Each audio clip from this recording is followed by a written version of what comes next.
네, 오늘 본문 9장 2절부터 시작되지만 우리가 앞서 1절 말씀을 보시면 이렇게 기록되고 있죠. 우리 하반절입니다. 여기 서 있는 사람 중에 죽기 전에 하나님의 나라가 권능으로 임하는 것을 볼 자들이 있느니라 하시니라.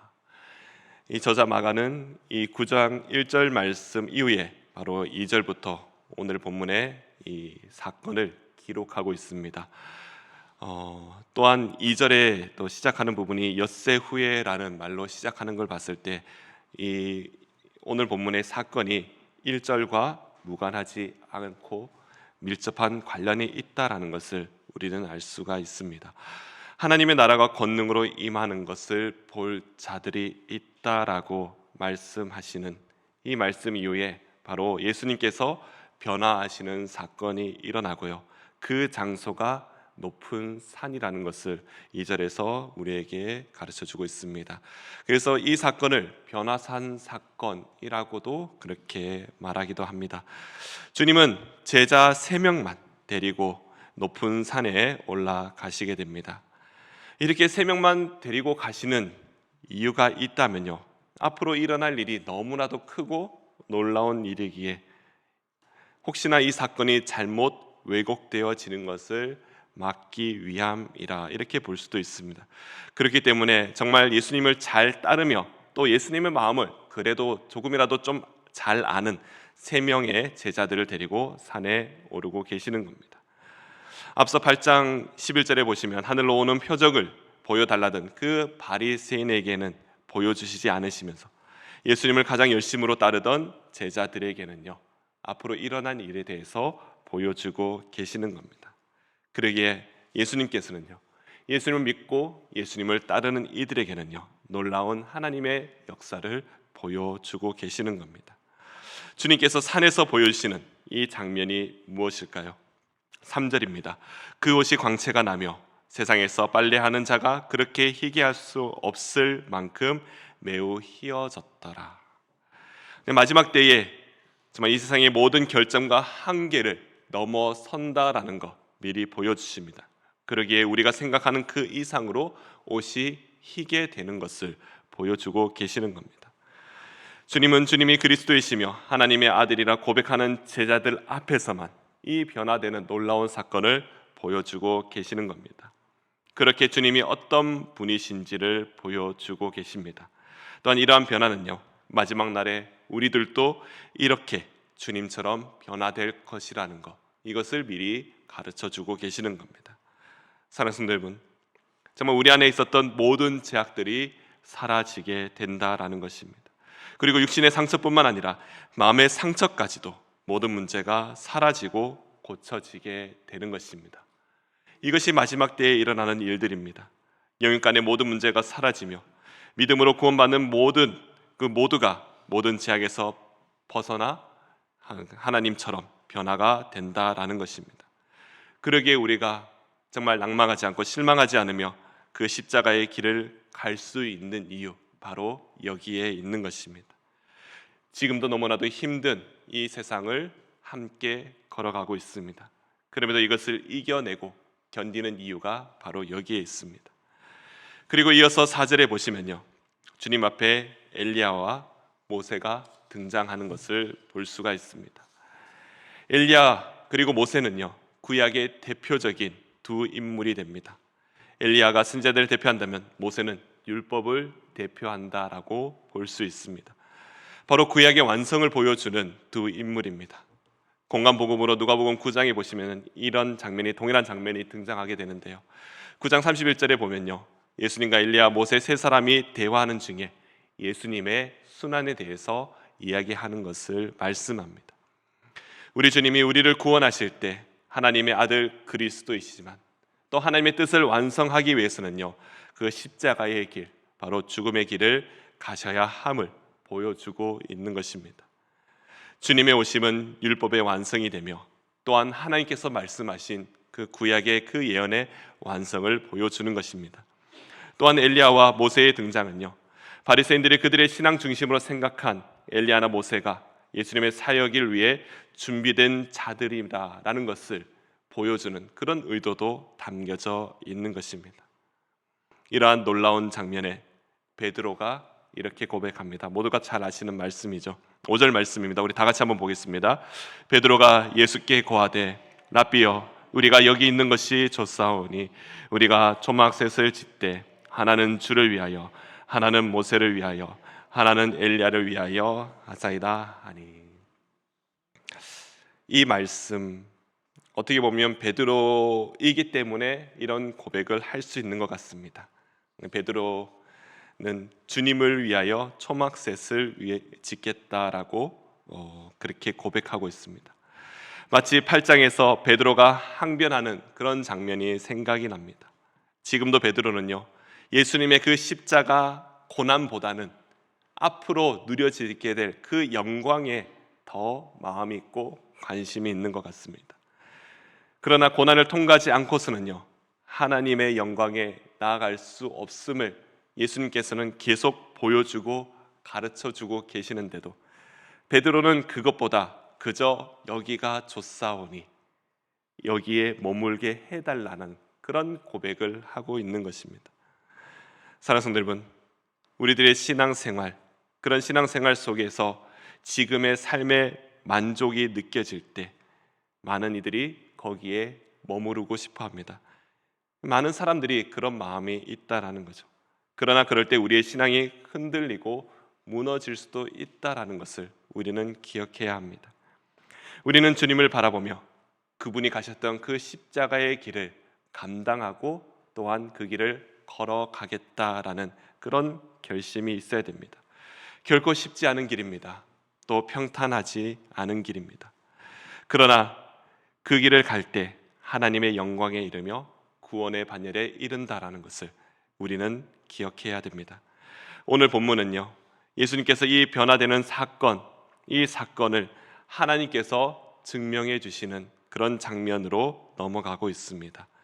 마치 1절에서 하나님의 나라의 권능이 임하는 것을 본다라는 그 장면인데요, 이것이 바로 오늘 본문에서 나타나는 것입니다.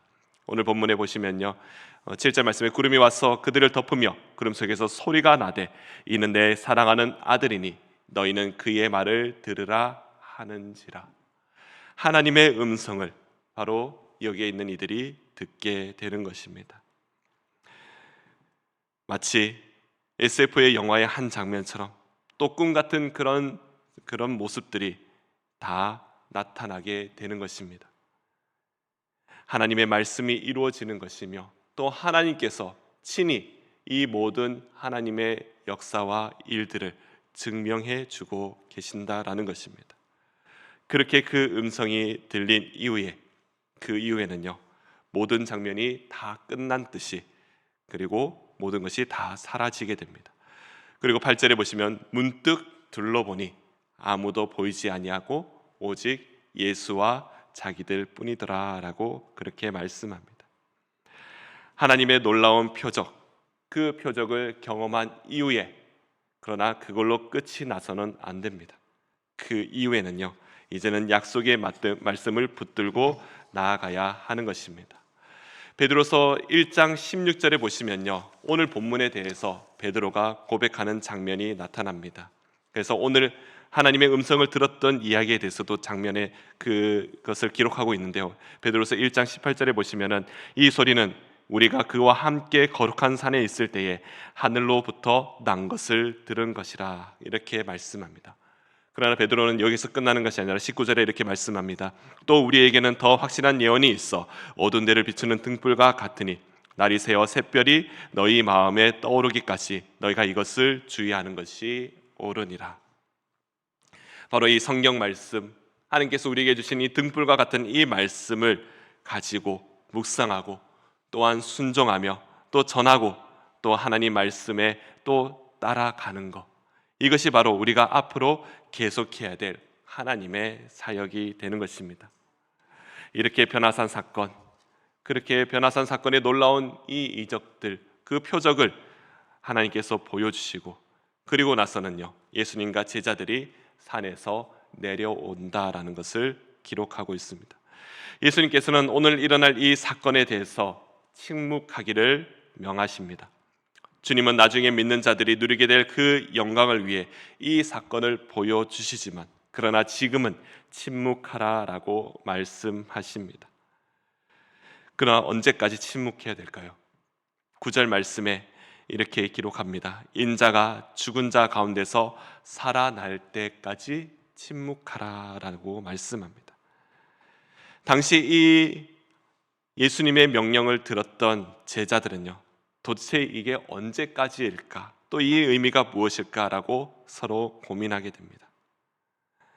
그러면서 11절에 이렇게 말씀합니다. 이에 예수께 묻자와 이르되 어찌하여 서기관들이 엘리야가 먼저 와야 하리까? 이 말씀을 볼 때 제자들은 정말 많은 고민을 한 것 같습니다. 도대체 이게 언제까지일까? 또 인자가 죽는다는 것이 또 무슨 의미일까? 예수님께서 자주 말씀하셨던 내가 그 십자가의 길을, 그 순환의 길을 가야 한다라는 그 말씀에 대한 의미, 그 여러 가지 것을 고민하고 묵상한 결과 이렇게 질문하는 겁니다.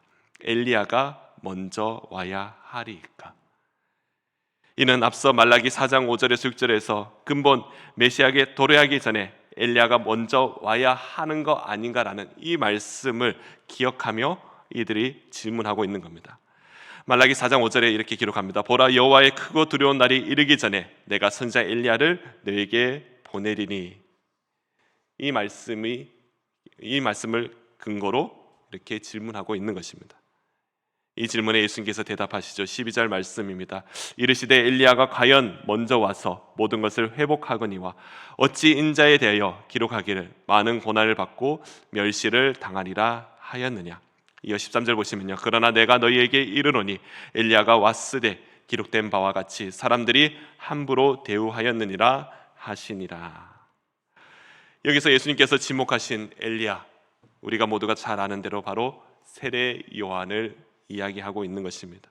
세례 요한이 이스라엘 회복을 위하여 그리고 메시아를 예비하기 위해 먼저 왔는데 사람들이 그를 함부로 죽여버렸다라는 그 말씀을 하고 계시는 겁니다. 또한 이 예수님의 말씀의 핵심은 인자입니다. 세례 요한의 죽음처럼 인자로 오시는 예수님도 고난을 받고 멸시를 당하게 될 것이다. 이 말씀을 하고 계시는 겁니다.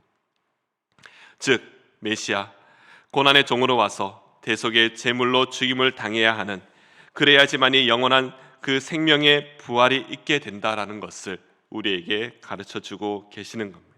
다시 말씀드리면 십자가의 죽음이 없다면요, 부활의 영광도 없다라고 말씀하고 계시는 겁니다.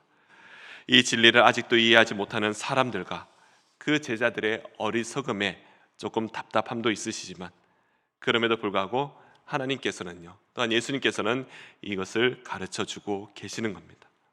사랑하는 성도 여러분, 우리 주님은요, 우리를 위해 십자가 고통을 당하시고 십자가에 달려 죽으셨습니다. 또한 죽음을 이기시고 부활하셔서 모든 악한 권세를 이기시며 승리하셨습니다. 우리는 이것을 믿어야 하는 것입니다. 이 믿음이 우리의 신앙을 더욱 견고하게 할 것이며, 또한 이 고백이 저와 여러분을 하나님의 영광에 이르게 하실 줄로 믿습니다. 사람들은 세례 요한을 함부로 했습니다. 또한 예수님께도 함부로 하였습니다. 믿음의 선지자들도 환영받지 못한 그런 삶을 살았고, 또한 예수님의 제자들 또한 사람들에게 핍박을 받게 됩니다. 그러나 이 모두가 시련과 고통의 길, 그 십자가의 길을 감당하며 걸어갔던 것입니다.